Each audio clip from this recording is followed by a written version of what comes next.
I feel like I've got a great vocal texture that's going to take me to the end. Now let's go ahead and listen to how her vocal sits on top of our drum mix and our synthesizers, our bass and our mid-range arpeggios. So this is that section here with all that.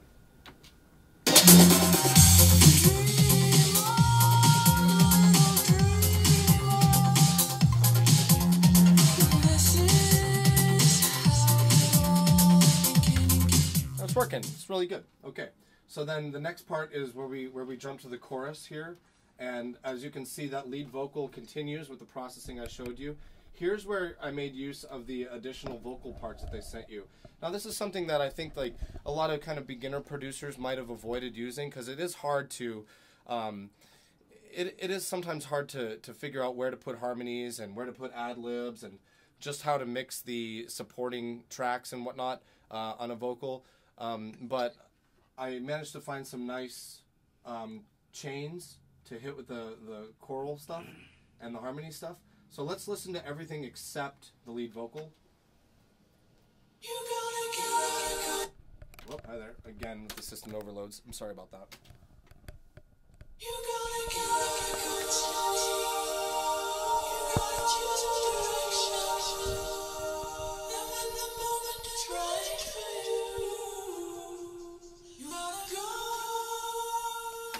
And then along with the lead vocal. You gotta gather what you need. You gotta choose a direction. And when the moment is right for you, you gotta go. And I have to admit, I think I'm hearing that this has no business in there. It was placed wrong. So just like I was saying, how it's sometimes easy to mess up where the additional supporting vocals should be. Sure enough, that had no business right there. You never hear it in the final mix, but that is unharmonic. That was kind of an oopsie. So I'm going to actually go ahead and mute that out.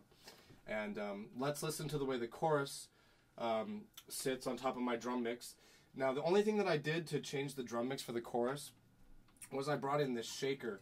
Shakers are a really good way to bring up the energy of a track, like when you're floating along and you want things to jump in energy, as opposed to like adding like a faster hi-hat, like tick, tick, tick, or something like that. Shakers are just nice and human, like shake, shake, shake, shake, shake. So here's the shaker.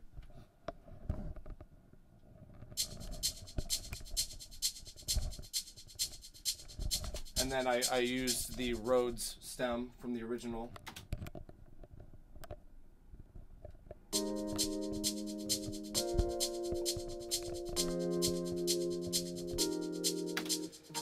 And then I added the chord progression in that same arpeggio that we started off with in the track. So now I'm getting the arpeggio motion, but the chords, it's following the chords better.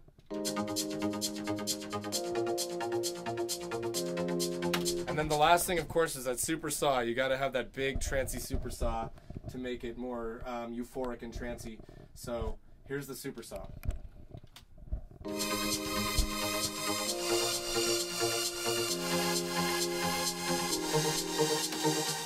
And all together, the vocal, the drum mix, and the synthesizers.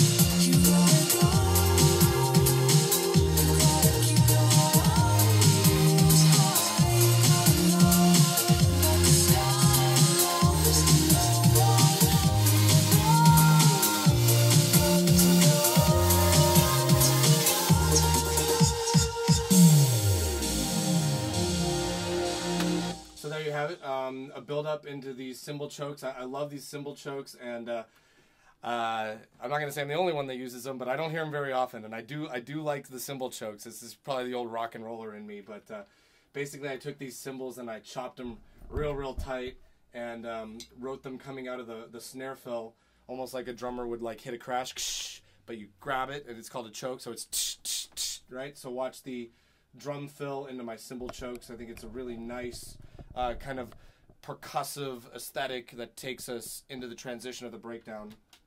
I'm a sucker for those. I love those. Okay, so beyond that, the breakdown isn't anything too crazy or different. It's just the Rhodes and the strings like we talked about, and then my bass line, her vocal. The only thing I really would like to show you is going back into the drop after we hit the break again. We hit the breakbeat flavor again. And then, as I mentioned, we go into this 4 to the floor thing. I didn't really do anything special there besides change the kick drum from, from the syncopated kick to like a 4 to the floor trance kick. But one thing I did do that I added when it does go to the 4/4 is to add a different arpeggio. So let's listen to the way the breakbeat goes into the 4/4 section.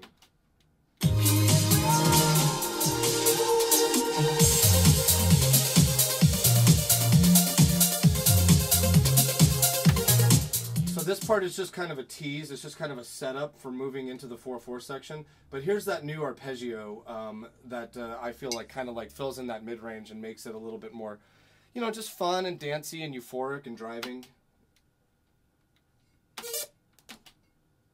Oops, there we go.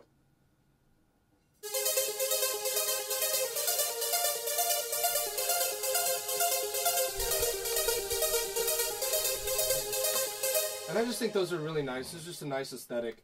As we move from the kind of like intro to the 4/4 section, I just have a drum fill that takes us into like the really driving 4 to the floor. And then by the time I go into the really driving 4 to the floor stuff, as you can see, I bring back the super saw, I keep that arpeggio saw, and then I also bring back that initial 80s style arpeggio. So I get 3 arpeggios basically just driving home like.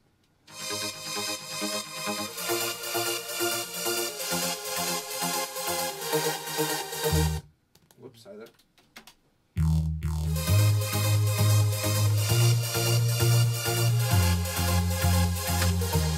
So let's have a listen from like the kind of the tease 4 to the floor section to the like rock out 4 to the floor section.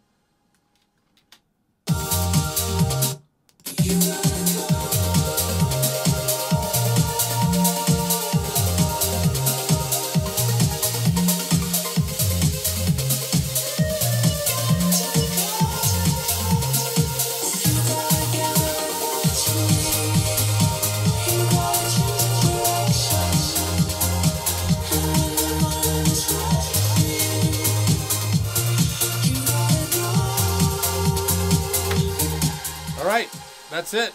That's my Chris Herrera remix of Above and Beyond, You Gotta Go.